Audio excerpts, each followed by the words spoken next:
Welcome to another exciting episode of Ancient Anecdotes powered by Listen Cub. This is your host, Ramanathan Iyer. And this is Neeti Ramanathan. And this is Lalita Ramanathan. My name is Kamatri Kaliswaran. And this is Karthik Anantaraman. And this is Lekha Sukirthi. And this is Swarnalatha. Laltama, it is time for a party class. Come on. Krishna himself and Anumam as well, incidentally, await your melodious voice. Krishna himself, is it? Chumma. Hamamba, you never know. Anyhow, well, it is the intention that matters. Sudhama believed with every fiber of his existence that Krishna will love his humble beaten rice grains, isn't it? It is the thought that matters. What? Why are you having that expression? It's this book, Pa. Hold on. What book is this? Give me. The Tales from the Mahabharata, is it? Your old favorite, not your current one. The adventure series of Enid Blyton. Something must be really off. What is it, darling? Ennada aache? Sollu. Talk to Appa. Oh, Appa. How are you tying these dots? You're right. This book, no? It helps me when my day is a bit off. I see that this book is your quiet friend on gloomy days. It almost whispers secrets of ancient heroes to you, isn't it? Maybe today is one of those gloomy days. I wanted to see if other legendary heroes also had low days. I've been feeling a bit down, especially about my size. Size, you say? Have you tried reading the Sundarakandam? Even the great Hanumanta starts off inside Lanka as a tiny little monkey. Great strength comes in small packages. But my height, Appa, I feel so tiny.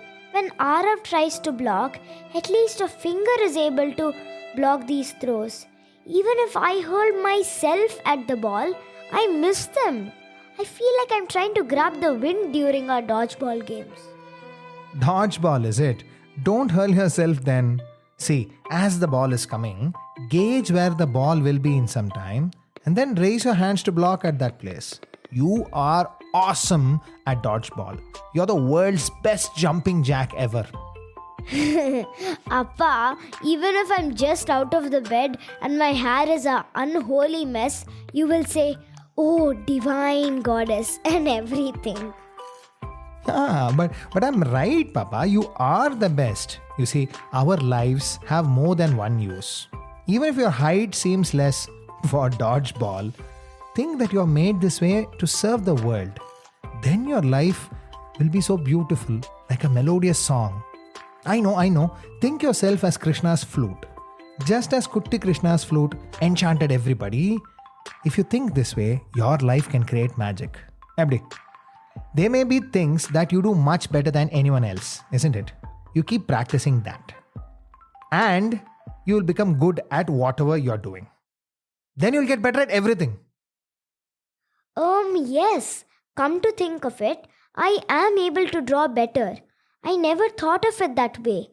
Yet in class, I feel so overshadowed by the tall Aruna and the mighty Anusha. In games class, Tejas sir always thinks that Aruna is made for greater things, especially since she is able to complete the burpees challenge without as much as breaking a sweat. Ellam practice dampa. There is no one rule that if you're big, you will win. Hey, wait a minute. Aruna, okay. But Anusha and you are same height, no? Anusha's hair is bushier than mine, so she always says that I am 2 inches taller. Now what can practice do here? Solunga pa, solunga. Wait. Hey, wait a minute. That's cheating. Shoulders, no? You need to take the... I know. She doesn't allow me to point this out. She will say 2 inches and jump and celebrate that she's taller and run away. You know, if you are expecting to win all the time, no, then your view of all the possibilities will be lost to you. But I don't expect to win all the time. Only with Anusha, since I know I am taller. Looks like that also I have to concede to her unfair enthusiasm. Unfair and enthusiasm cannot go together. You should simply like people's enthusiasm. See, in your eagerness to win, you have missed the point. You can also find happiness in making other people happy, no? See, Varaguna was also like this. He wanted victory so much that he did not allow Kaanthan to explain himself fully. Varagunava? Oh God! Wait. Don't pull a Varaguna also and this and that without giving me details. You know I'd love to hear about Varaguna's backstory. Yo. Oh God, I think I just took a nosedive into a swamp. Papa, your music class. Chadakkana, I'll get ready. You can tell me the story on the way. Okay, Pa? Come.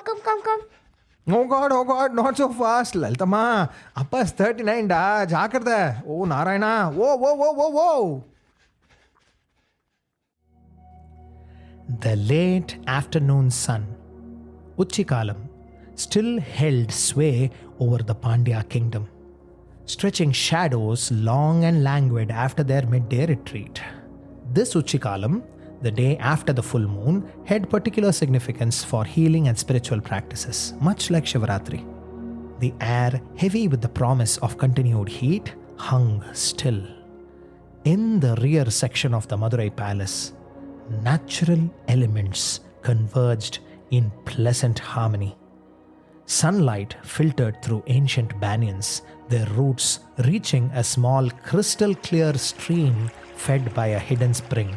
This playful tributary babbling over moss-covered stones with the chirping of Silvande would eventually join the Vaigai river 10 kilometers away. Fragrant malligai, vibrant sembrati, and delicate parijadam blossoms lined the banks, their perfume mixing with the earthy scent of damp soil. And oblivious to this serene convergence, a young man practiced Kalaripait. Amidst this orchestrated natural symphony stood Crown Prince Irandam Varagunavarman. His years of training were evident in his whirlwind of controlled power. He flowed through Meipait forms, oiled muscle and honed reflexes into a single fluid entity.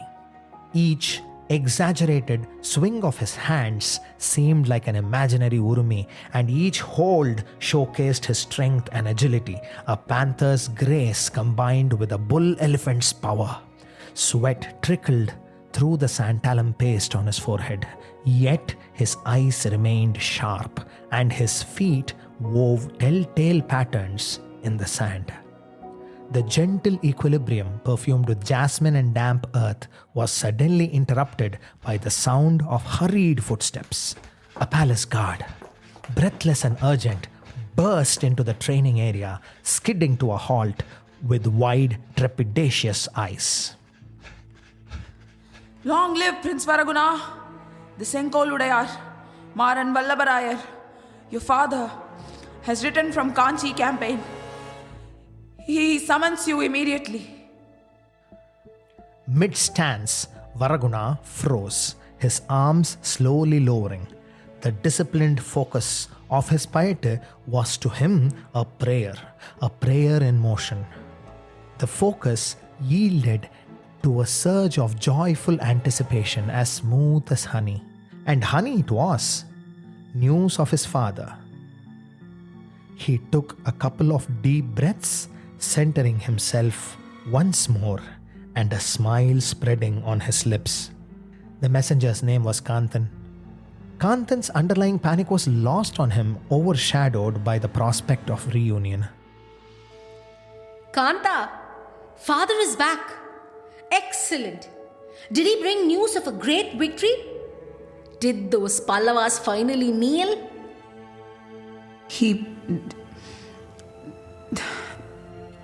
Your Highness. Varaguna began to walk briskly toward the stream, radiating youthful energy. Kaanthan, breathless, scrambled to keep pace. My dear friend, My dear, dear, dear Varaguna, my prince. Oh Lord Sukha, the truth, the crushing defeat, the torturous chase through Nadunadu, a near fatal wound, are all universes away from Varaguna's assumptions. It's an abyss. It's an abyss. And of course, Kaanthan kept thinking that he was building a ledge of wobbly stones over it. With each of Varaguna's oblivious words, Kaanthan kept thinking and suddenly froze at the word ledge. Ledge? Really, Kaanthan? Seriously? A ledge? Brilliant. That's just what we need. Not a bridge to, escape this cosmic joke, but a ledge. For what? To admire the view? This isn't going to end well. It's not even going to end interestingly. So, Ka, if you're up there, send a meteor. A big one. He gestured toward a towel and fresh robes. Varaguna, oblivious, plunged into the cool stream, emerging refreshed and invigorated. Yes, Highness. Kaanthan held out the towel, his hands trembling slightly. Varaguna dried himself, then took the offered kacham and the silken vastradigal. Dressing with practiced ease, he dipped his fingers into the holy ash, smearing it across his forehead in 3 precise lines, followed by a red dot of vibrant vermilion. He then ran his hands through his damp hair, smoothing it back from his face with a practiced gesture, arranging the strands to fall neatly around his shoulders. Although born into a humble Chera household, Kaanthan, a poet of rare talent, had shared his childhood studies with a young Pandya prince. Kaanthan's father was once a brave infantryman. When their family settled in Madurai, Kaanthan's father enlisted and marched alongside Sri Mara's infantry and unfortunately fell in battle. Duty-bound to support his family, Kaanthan traded his pen for a sword and joined the infantry. As a true friend, Varaguna kept his royal image aside gracefully. He understood the predicament and practically jumped into the deep end and personally saw to it that Kaanthan came to speed. Varaguna personally trained Kaanthan. To up his game, Varaguna kept throwing Kaanthan into uncomfortable duels to raise his preparedness quotient. Besides finding himself left-handed, sweaty, and uncomfortable, Kaanthan remembered that these sessions were light years away from a happy youth. Now, as Kaanthan carefully presented the royal ornaments, heavy gold armlets, a jeweled necklace, rings of status, he remembered his past and his present, and how they were both turning out to be sad.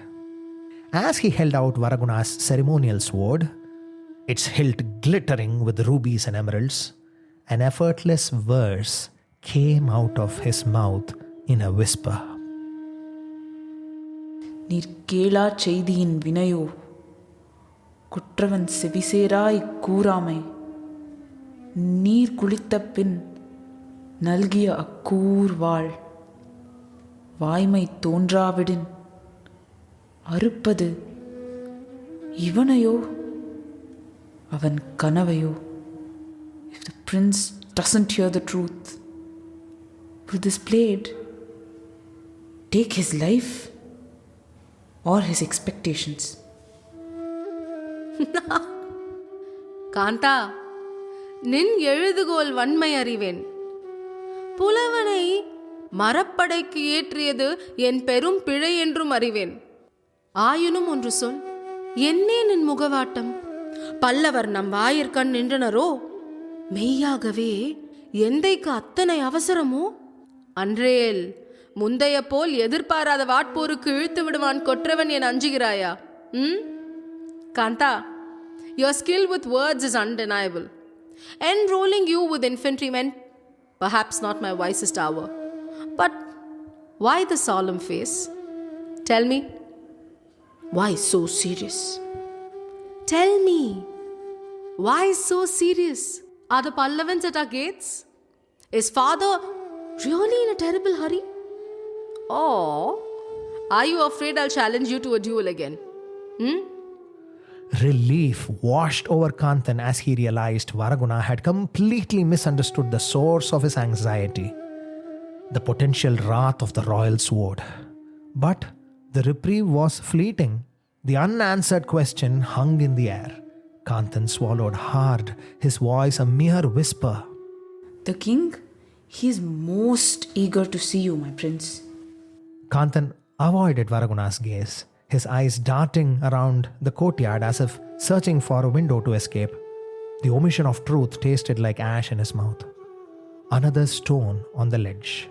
Another step closer to the abyss, he thought. Lost in his excitement, Varaguna began to pepper Kaanthan with questions. First, tell me, how did the horses fare?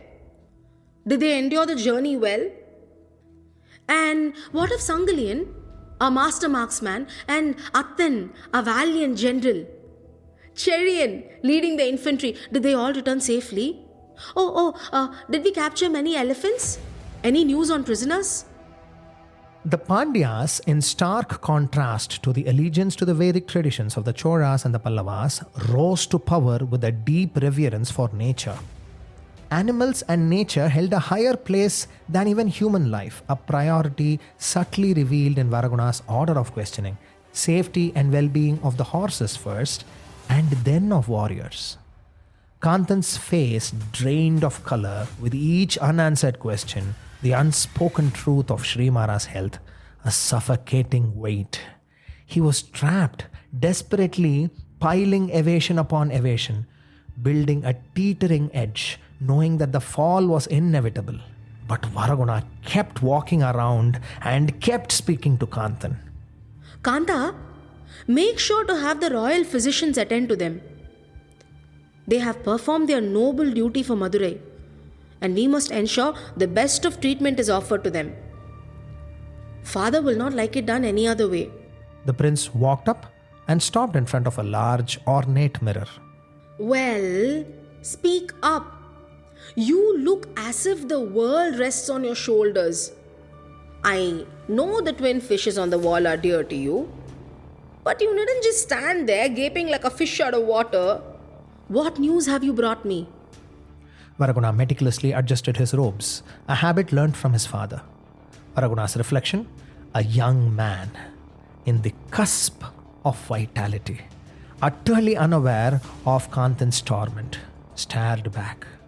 For Kaanthan, however, the prince's meticulous grooming only extended the agonizing prelude. I wish I could have seen the old Nandivarman's face when he realized that father had sprung one more attack against him. Do you know what the damage inflicted was? Your Highness, I'm sure father is pleased with the way the battle went. he...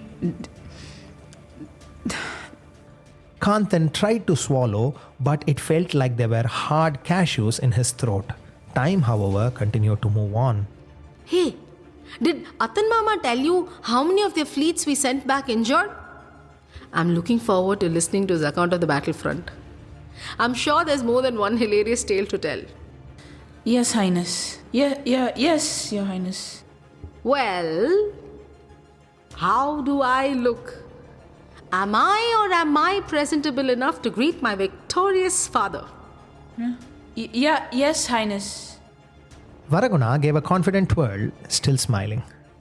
What is it, Kanta? What is it, Kanta? Varaguna! My friend, Varaguna. Before, the sword had been my struggle. Thanks to you, my words, my refuge, my shield. Now, the sword is finally, if clumsily, within my grasp. But the words, those that had always been my strength, have deserted me. The shield lies shattered, all thanks to you. But then Varaguna stopped suddenly. His smile vanished as he finally registered Kaanthan's ashen complexion and the turmoil in his eyes. He grabbed Kaanthan by the shoulders, shaking him slightly. What is it, Kanta? What is it?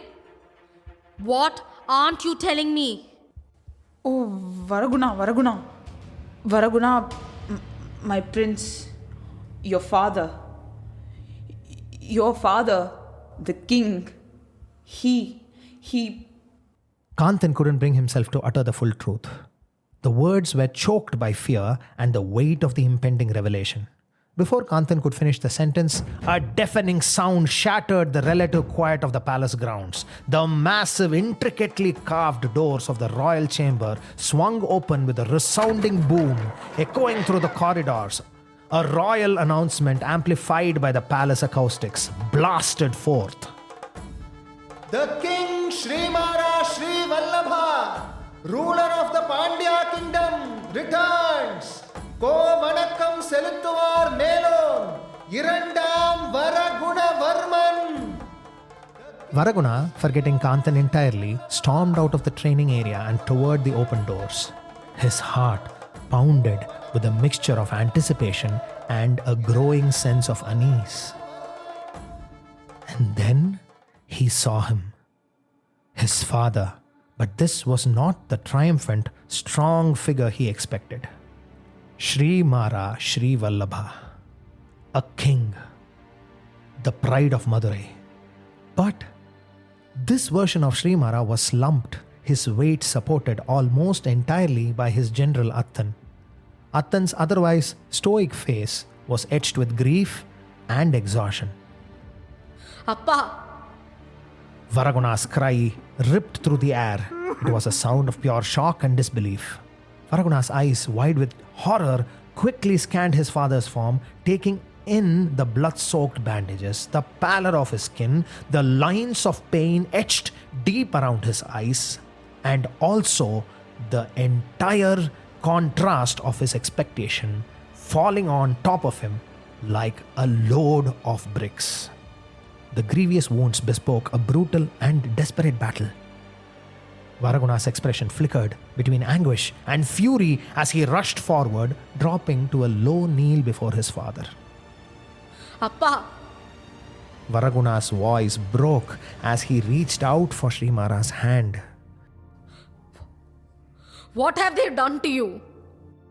His words trembled but betrayed an edge of anger. Sri Mara smiled weakly, brushing his hand over his son's head. I have seen worse, my son. I have dealt with worse too. Varaguna's mind raced, piecing together the fragments. Defeat, wounds, Kaanthan's fear. It all coalesced. He gently touched his father's arm. His voice, though strained, held a newfound steeliness. He understood the implications. The fact that his anticipations were dashed to the curb crashed down upon Varaguna. Grief at the sight of his father morphed into a blinding rage. His eyes, still locked on his father's wounds, narrowed into slits of fury.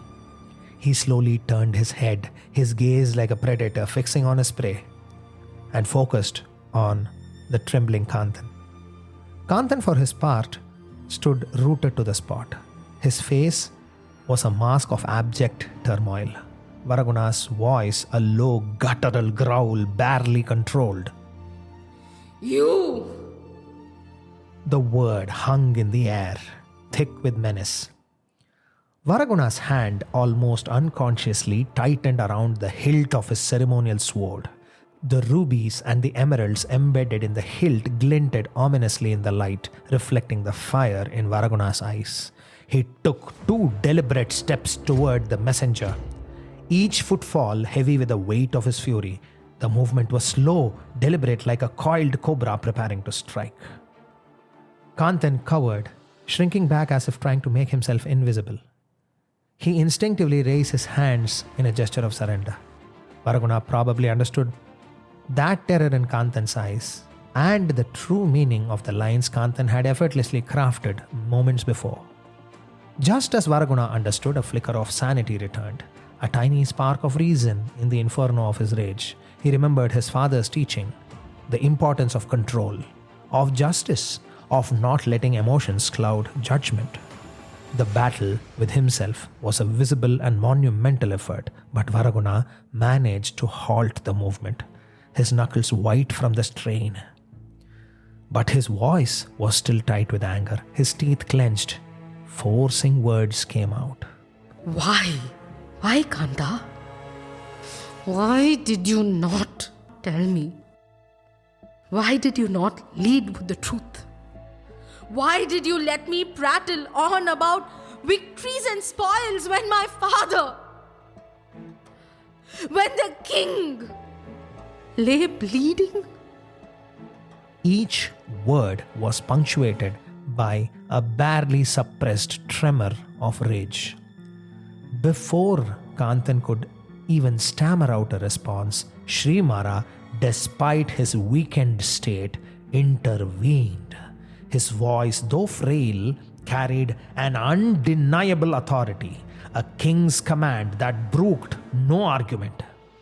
Even though he could not stand just moments before, Srimara had managed to stand perfectly tall and even take 2 majestic steps and reached out a steady hand and placed it on his son's arm, a gesture that conveyed both strength and restraint. Attan's face showed mild disbelief, but he rose along with the king. Enough! Varaguna! Enough!